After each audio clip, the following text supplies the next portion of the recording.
So I want to move on to a bit more, I guess, clinical psychiatry. I think it is talked about a lot. What is anxiety? What is depression? I think people do understand what these terms are. I've seen, a breadth of people, whether they're academic people to non-academic people, people from affluent backgrounds to working class backgrounds. I feel I see quite a range. Why do people develop these? Who are the people who develop mental health struggles? It's a very broad question. I'm going to start with a very broad answer. Okay, that's fine. Mental illness is something which is fairly uniquely human.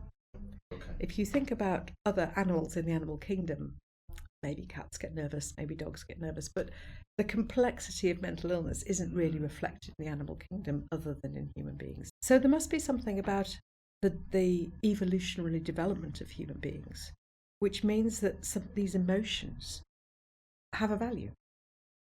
We talk about evolution, we think about, the way in which we have evolved to the beings that we are today. These concepts would not have survived if they hadn't had a value in our lives. Anxiety is a really good example. Across cultures, people are anxious about spiders and snakes. This is not, when was the last time I saw a poisonous spider or snake? No, I don't remember ever having seen one in the UK here. And yet I am somehow predisposed to be scared of spiders and snakes, for example. Yeah. There's probably a very good reason for that. Probably at some point in history, that was something which carried an evolutionary advantage. That's, again, uniquely human and probably very valuable to us. Yeah. And yet all of these things can then extend into something which becomes not useful to us. So anxiety at one level is probably a helpful evolutionary concept. Yeah. Perhaps it's not at other levels, that sometimes that gets out of control. You could argue the same with depression, with mood. I'm not saying it's an evolutionary advantage to be depressed, but when things are going badly, it might be a good idea to retreat into a warm, cosy space where you're not talking with other people. That's not far away from some of the symptoms that we now describe as being pathological depression. Yes. So I think there's really interesting thoughts around why we have these symptoms, because they're universal. They don't just occur in the UK or in India. They're everywhere. They're Yes. universal, most of them. They've been codified, these symptoms, of course, by complex classification systems like the ICD-10, which attempts to define what we mean by a concept of depression, which is then a pathological concept. Because I've talked about these as being universal concepts. We all have mood, don't we? We all have high moods and low moods. But at what point do they become pathological? Of course, how we respond to that as a society is very interesting, because we don't always... of course, people aren't thinking about a classification system when they describe themselves as depressed. No. And I think this is where the issues that I talked about earlier around stigma become relevant as well. When I was growing up, you didn't talk about anxiety as a child, as an adolescent. It wasn't something that was in my...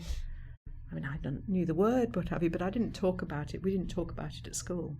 Now, I don't think you go to a secondary school class in the UK and not hear people talking about their anxiety. So as a society, we're more comfortable with these concepts than we might have been in the past. And therefore they're talked about a lot more. And that's a good thing, isn't it? Because going back to what I was saying before, I think it's good to be able to acknowledge the emotions that you feel about things. On the other hand, it makes it harder to think about, well, at what point does that become abnormal or a pathology or something we need to treat? And I think that's something we struggle with a lot in society at the moment. I talked to you earlier on about 1 in 4 people having a mental health diagnosis at any point in time, and that's based on statistical, good quality research. But if you went out and asked a class of 15-year-olds at the moment how many feel anxious, and 96% of them come back and say that they're anxious, is it really going to be helpful for us to think about diagnosing them all with a disorder and treating them all with disorder? How much of the population do we want to be disordered at any point in time? Exactly. And how much do we have to say some of this is normal? And yet, just because it's normal doesn't mean to say you can't have coping strategies for dealing with it. I've talked to you earlier on about some of the coping strategies that you might have around anxiety. If you have social anxiety, which is a big problem in our younger population at the moment, how much has the experience of COVID contributed to that, for example? People have been cooped up, they've been working from home, they've been studying from home, their social networks have been constrained as a result of that.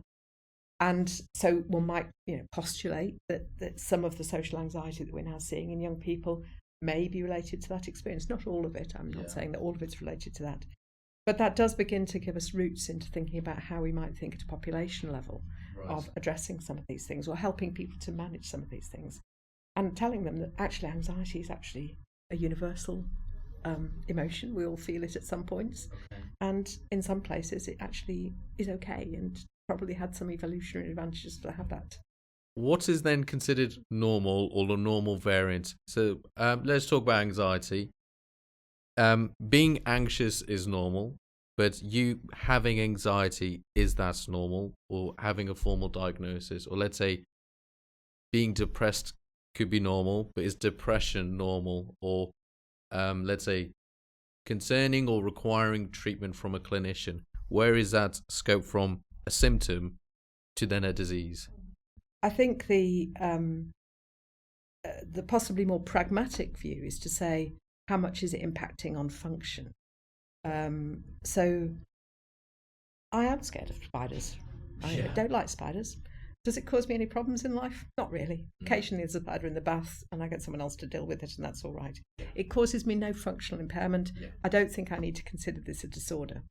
If I was living in the Amazon, it might be more of a problem, but I'm not, so that's okay. So I think thinking about the impact on people's lives, what it is, how it's impacting on the lives that they want to lead. And of course that's different for different people. So, what one person wants to do with their life might be very different from what another person's aims are. So I think you have to probably, in a clinical sense, think about, you would only want to treat something if it's going to have a positive impact on someone's lives. There are some people who are very happy living relatively isolated lives and don't want to do other things. What's the point in diagnosing a disorder if that's what they want to do with their lives?